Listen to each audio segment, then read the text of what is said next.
Hello everyone and welcome to a special episode of the UFOCast. It's just Luke here today. I have just come back from the Standby for Action concert in Birmingham and wanted to share a few thoughts. If you were there, please do share your comments at ufocast.co.uk or on the YouTube video if that's where you're listening to watching this. This has been a, highly anticipated concert. I think I booked my ticket on the first day that they were available, which I think was last October. And so I've been really looking forward to it for a long time.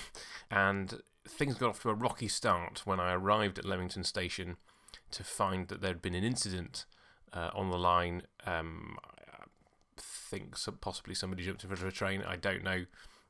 More details may be forthcoming. But I had given myself what I thought was enough time. The train should have got me into Birmingham at about 7, and so I'd have had plenty of time to then go across from Moore Street to Birmingham Symphony Hall. As it was, I ended up on a replacement bus service with my bike, which got me to Birmingham International at about 7, maybe 7, then onto a train, which should have got me into Birmingham at 19 minutes past 7. It was more like 20-something minutes past 7, and I then had 5 minutes to cycle, and I literally got in at 5:30 as they were starting up. So I was slightly hot and bothered. I think I ended up in the wrong seat. My recollection of when I bought the ticket was that I should have been around to the side somewhere. I ended up being right at the back with a really good view of the stage, right next to the sound desk. So maybe it wasn't all bad after all. Anyway, on to the concert itself. It was so much fun, presented by John Culshaw, who did various of his impersonations, occasionally going slightly off-piste, but generally doing a good job of presenting the shows, and his enthusiasm for the material was clear, and the honour that he feels in playing Jeff and Parker for the audios came through.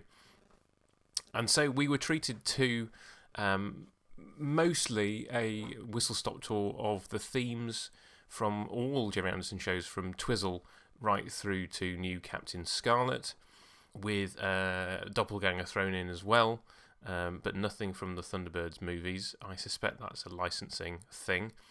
Some shows got slightly expanded suites, so we got some more. We got some songs from Four Feather Falls, which was quite funny. We got the Mistron theme from the Mistrons. We got two pieces from Joe 90, which I found quite surprising. I mean, great, because I love Joe 90, and International Concerto is one of my favourite episodes. So it was nice to have that represented, with Crispin Morel playing piano, dressed as Captain Black. Oh, I should say the whole orchestra was dressed in costumes from all the different Jerry Anderson shows, which was somewhat unexpected and quite fun. Yeah, they did UFO and Space 99 all in one go. Then we kind of skipped forward. There was a whole big Terrorhawk suite conducted by Richard Harvey, who is brilliant and hilarious to watch conducting. So enthusiastic and physical and jumping around all over the stage. And then we had the ones from the 90s and noughties to round things out. What I realised, well, it shouldn't be much of a surprise really, is that there are big swathes of Anderson that I've not seen. I mean, really, my focus was on Stingray through to Joe 90, which was what was repeated when I was a kid in the early 90s, and then discovering UFOs as a student on DVD. But I've never really seen any of the black and white stuff. I think I've seen maybe one episode of Fireball XL5, but that's it. So Stingray is really where it starts for me musically. And then I've seen maybe half of the episodes of Secret Service at some point, but no, never got into Space 1999. I watched Breakaway and was bored by it. I feel that I should give it another go because people say that it is very good, and I do love the music. The theme tune is absolutely fantastic. And Terrorhawks was slightly before I was born, and clearly was never repeated at a point where I could see it. And similarly, Space Precinct I think was on Sky, and I never saw it when it went terrestrial. So there's a whole bunch of Anderson stuff that I'm not actually familiar with. That said, I loved all the music. It was nice hearing bits that I was unfamiliar with. I did actually know the Terrorhawks theme because it was on a cassette tape that we had in the car when I was a kid. So that was quite special, kind of hearing that performed, particularly by the full orchestra. So a really, really, really, really enjoyable evening. My only niggles is that, and I'd be interested if you were there, what you thought. But I felt that the sound balance on some of the pieces was slightly off. Particularly the harmonising on Stingray. You could hear the harmony better than you could hear the melody. I don't know who was singing what, but I felt that wasn't mixed very well. And sadly, UFO, there seemed to be a few parts missing. And I don't know whether that's just because of the arrangement or whether those instruments were not mic'd up properly or whatever, but they clearly were for other pieces. So that was just a slight disappointment, really. Though at the end they did an encore and they did a better version of UFO, I thought, with the singers joining in, doing basically as an extra instrument, which was lovely. So that kind of made up for the disappointment of earlier in the concert. But I'd love to hear like other people's thoughts if you were there. Particularly if you were sitting in a different place to me. As I said, I was on the ground floor at the back. So if you were further forward or round to the side or up above, and you heard different, that would be interesting. It was being filmed from where I was. There were 4 cameras that I could see, 2 at the front on the ground floor, and then 2 near the front but slightly further back on the circle. And I'm guessing that there was a camera above my head. Somewhere in the circle that I couldn't see. Again, if you were sitting somewhere different, do let me know. I suspect that will be for, and in fact, I think Jamie Anderson said in Fab Live that that's for a future DVD Blu-ray release, which I would recommend because it was such a fun concert. I suppose the other thing to say is just the ability to live sync music to pictures. Again, moments where it was slightly off, but they were very, very good. And the editing that had been done was delightful. And there was a really nice piece that had been done for the interval with Genevieve Gaunt as Lady Penelope pre-recorded and John Coleshaw live in the auditorium as Parker, riffing off the Well Done Parker. I think it's called Well Done Parker. Yes, my lady, that you've probably heard before. So that was a delightful little extra piece. I did spot Chris Dale briefly. He was wandering through.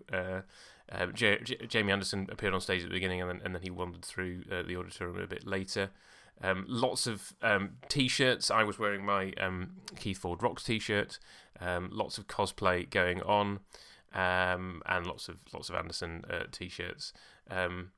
And lots of, I think most people I would say would be older than me. I guess there were probably some people my age, but I think the audience was largely of the people who'd seen it first time round in the 60s and 70s. But maybe I just ran into or walked past a specific section of the audience. So great fun. I actually left during the encore to catch my train, which ended up being delayed by 10 minutes, so I was slightly cheesed off because I could have stayed for a little bit more encore. So if you were there, do let me know what happened after the reprise of the Captain Scarlet theme, which the singers had to kind of rush up partway through. So that was quite funny.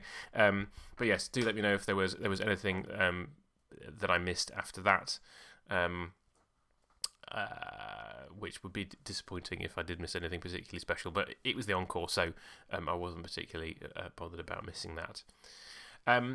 While I'm here, I might as well give you a quick update as to where things are. I think I've now recorded 24 of 32 episodes of the UFOcast as Captain Scarlet. They're sort of 5-10 minute reflections by me on the episodes. Do please visit ufocast.co.uk/captain if you want to sign up to contribute. I'm basically looking for people to do a 2-minute bit on each episode of the series to complement my thoughts. So if you're interested, please visit ufocast.co.uk/captain, and you can sign up for your top 3. Lots of places to be filled, and it looks like I'm now going to have recorded most, if not all, before I start actually releasing any of those. The Prisoner podcast with Michael and I goes on apace. We have recorded 7 of the 17. We're hopefully lining up some more recordings soon. So I'm going to say probably towards the back end of the year is when that will debut. You may have seen the news that Big Finish are finally doing UFO. Michael reached out to Andy Lane, who's written it, on Twitter to see if we could interview him. He said yes on Twitter, so hopefully that will come together, and we will definitely be reviewing and talking about those when they come out. So more UFO content. Slightly trepidatious because I love the original so much. We will see what they do with it. I think it's in safe hands with Nick Briggs script editing. But yes, any thoughts on any of those things, don't hesitate to comment here on YouTube or UFOcast.co.uk, wherever you are listening to this. So for now, I hope those of you were there at the concert enjoyed it. Those of you that weren't, I think it's well worth getting the film of it when it comes out. And I will see you in the next one.